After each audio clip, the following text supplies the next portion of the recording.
विद्या हाल ही में हरियाणा से चंडीगढ़ आई थी और एक 5 स्टार होटल में रिसेप्शनिस्ट की जॉब ज्वाइन की थी। नई नौकरी को लेकर वो बेहद खुश थी। 2 महीने हो गए थे उसे काम करते हुए और उसने अपने समर्पण और ईमानदारी से सबका दिल जीत लिया था। वो अपनी दोस्त माया के साथ एक फ्लैट शेयर करती थी जो उसी होटल में काम करती थी। दिवाली के मौके पर होटल मालिक ने पूरे स्टाफ को एक बोनस ट्रिप पर भेजने का फैसला किया। सब बहुत खुश थे। ट्रिप का इंचार्ज था ऋषभ। ट्रिप वाले दिन विद्या और माया टेरेस पर बैठे थे। तभी ऋषभ वहां आया और हल्की फुल्की बातों के बीच अचानक घड़ी देखते हुए घबरा गया। चलो, हमें यहां नहीं होना चाहिए, तुरंत अपने कमरे में जाओ। और ध्यान रखना, सुबह 5 बजे से पहले बाहर मत निकलना।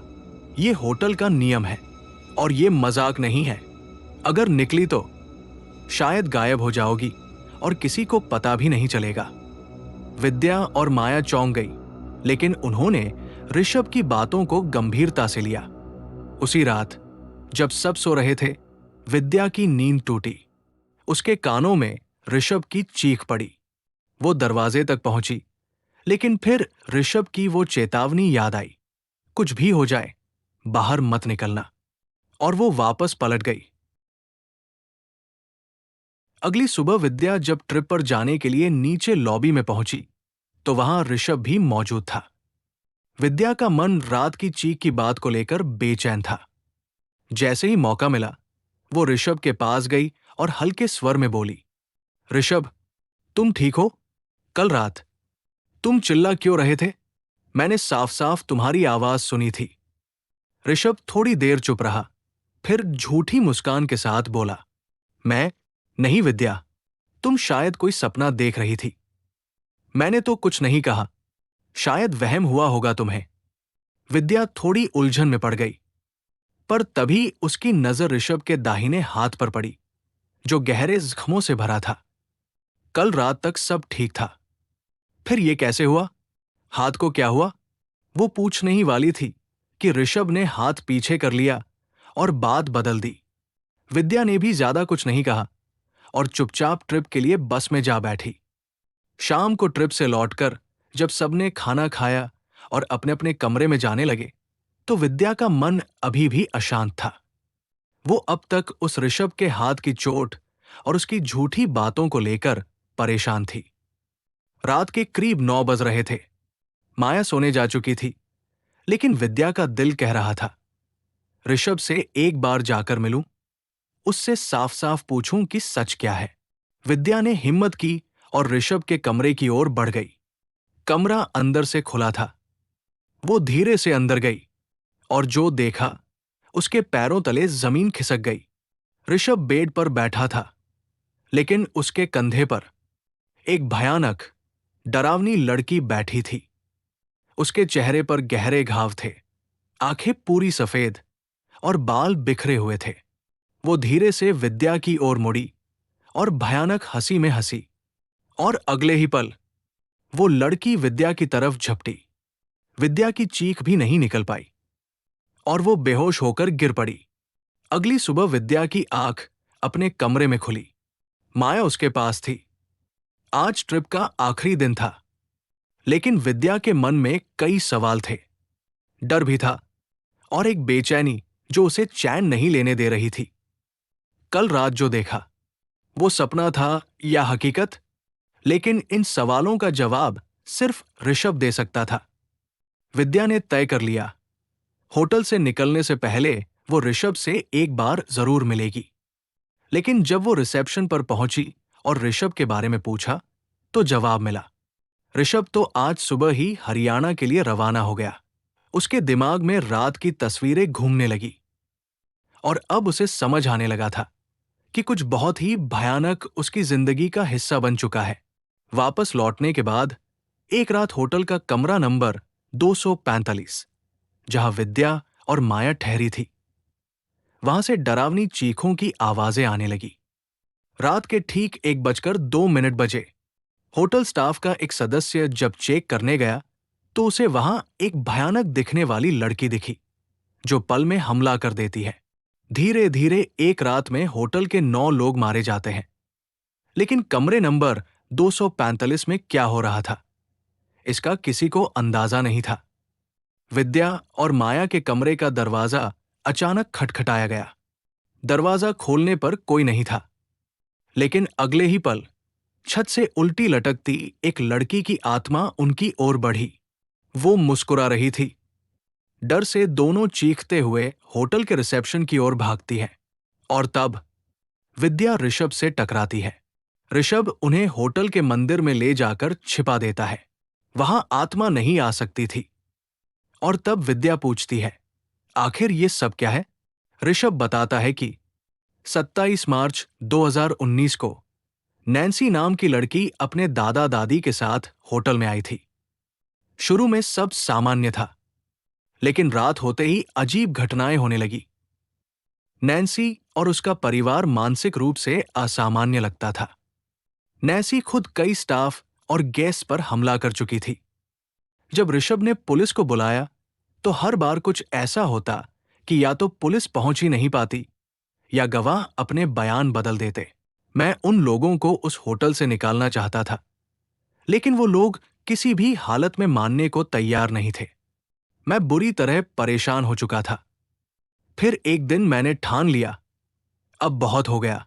आज उन्हें किसी भी हाल में इस होटल में नहीं रहने दूंगा। मैं उनके कमरे में गया और जैसे ही अंदर पहुंचा, जो नजारा देखा उसने मेरी रूह तक हिला दी। वहां 2 लोग, नैन्सी के माता पिता, चारपाई से बंधे हुए पड़े थे। उनके शरीर पर चोटों के गहरे निशान थे, जैसे किसी ने उन्हें बुरी तरह टॉर्चर किया हो। मैंने जैसे तैसे उन्हें खोला तो उन्होंने रोते हुए कहा, ये सब हमारी बेटी नैन्सी कर रही है। जब वो 15 साल की थी तब एक ट्रिप पर गई थी अपने दोस्तों के साथ, लेकिन उसी दिन से वो बदल गई। उसमें अब इंसान नहीं, एक तांत्रिक की आत्मा है। हमारी असली बेटी तो उसी ट्रिप के दौरान मर चुकी थी। अब जो भी उसके शरीर में है वो एक शैतानी आत्मा है। वो हर रात काले जादू की क्रिया करती है और हमें जबरदस्ती उसके साथ रहना पड़ता है, वरना वो हमें मार देगी। ये सब सुनकर मैं सदमे में चला गया। उस रात नैन्सी एक बड़ी क्रिया करने वाली थी, जिसमें वो अपने दादा दादी का इस्तेमाल करने जा रही थी। मैंने और उसके माता पिता ने फैसला किया कि इस बार हम उसे रोकेंगे, चाहे कुछ भी हो जाए। और वही मेरी जिंदगी की सबसे बड़ी गलती थी। हमने उसकी क्रिया को रोक दिया, लेकिन नतीजा ये हुआ कि उसने मेरे सामने ही अपने दादा दादी, मां और पिता सबको मार डाला। और फिर मुझे जिंदा छोड़ दिया, ये कहकर कि अब तू मेरे साथ रहेगा। हर रात जब मैं क्रिया करूंगी तू मेरे लिए सब संभालेगा। अगर मना किया तो अगला नंबर तेरा होगा। मैं नहीं जानता वो आत्मा मुझसे क्या चाहती है, लेकिन मैं हर रात डर में जीता हूं। अब तुम दोनों, विद्या और माया, उसकी नजरों में आ चुके हो। जब तुम लोग ट्रिप से लौटे तो मैंने देखा नैन्सी गायब थी, और मुझे समझ आ गया वो अब तुम लोगों के साथ लौट आई है। लेकिन क्यों? ये सवाल मेरे मन में भी था। कुछ वक्त बाद मैंने अपने एक दोस्त के बताए गुरुजी से संपर्क किया, और तब जाकर सारी सच्चाई सामने आई। विद्या डरते हुए बोलती है, क्या सच्चाई? ऋषभ ने कांपती आवाज में जवाब दिया, विद्या, क्यों? वो तांत्रिक क्यों? मैं आत्मा, मैंने उसका तुम्हारी क्या बिगाड़ा चाहती है? विद्या फूट फूट कर रोने लगती है। ऋषभ भी अपनी आंखें नहीं रोक पाता। और तभी वो डरावनी लड़की नैन्सी अचानक छत पर चलती हुई हंसती हुई आती है। उसका चेहरा खौफनाक, बाल बिखरे हुए, और उसकी सफेद आंखें सीधे विद्या पर टिकी होती है। अगले ही पल वो एक बार फिर विद्या पर हमला कर देती है। ऋषभ और माया विद्या को बचाने की पूरी कोशिश करते हैं, लेकिन वो आत्मा इतनी शक्तिशाली होती है कि सबके सामने ही माया को बहुत बुरी तरह से घायल कर देती है। और फिर वो आत्मा विद्या को उठाकर घसीटती हुई होटल के उसी मनहूस कमरा नंबर 200 में ले जाती है। दरवाजा अपने आप बंद हो जाता है। ऋषभ और माया उस दरवाजे को तोड़ने की कोशिश करते हैं, लेकिन कुछ नहीं होता। उधर उस कमरे के अंदर आत्मा अपनी काला जादू की क्रिया शुरू कर देती है। विद्या की चीखें पूरे होटल में गूंजने लगती है। ऋषभ खुद को इस सब का जिम्मेदार मानता है। ये सब मेरी गलती है। मेरा शाप अब विद्या को लग गया। और फिर अचानक सब शांत हो जाता है। चीखें बंद हो जाती है। दरवाजा अपने आप खुल जाता है और सामने विद्या सही सलामत बाहर निकलती है। उसे देखकर सभी लोग हैरान रह जाते हैं। माया और ऋषभ उससे पूछते हैं, अंदर क्या हुआ था विद्या? लेकिन विद्या कोई जवाब नहीं देती। बस उसके बस उसके हाथ में होती है उसके दादाजी की एक पुरानी तस्वीर। माया जैसे ही वो तस्वीर देखती है, उसे याद आता है। विद्या अपने दादा से बहुत प्यार करती थी और कुछ समय पहले ही उनका निधन हुआ था। ऋषभ और माया समझ जाते हैं, आज विद्या की जान उसी आत्मा से उसके दादाजी ने ही बचाई है। आज विद्या अपनी सामान्य जिंदगी जी रही है और खुश है। तो दोस्तों, आज के लिए बस इतना ही। अगर आपको ये कहानी पसंद आई हो तो चैनल को जरूर सब्सक्राइब करें, वीडियो को लाइक करें और अपने दोस्तों के साथ शेयर करना ना भूलें। ऐसी ही डरावनी, रहस्यमयी और दिल दहला देने वाली कहानियां हम हर हफ्ते लेकर आते रहें।